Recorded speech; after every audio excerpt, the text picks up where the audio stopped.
bola ham jinsiy aloqa bo'lmasa homilador bo'lib qolsa bo'ladimi? Albatta bo'ladi. Bugun mana Toshkentdan gapiramiz.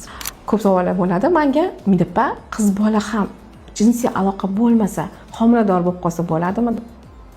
Albatta bo'ladi. Bunda faqat jinsiy aloqa bo'ladi, lekin qinga aloqa bo'lmaydi.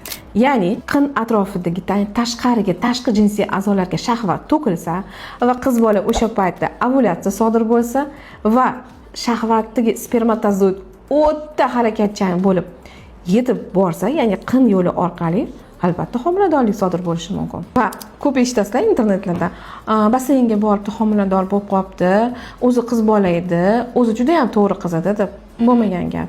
Agarda qin yo'lini atrofiga yoki qinga shahvat to'kilmasa, hech qanday homiladorlik sodir bo'lmaydi.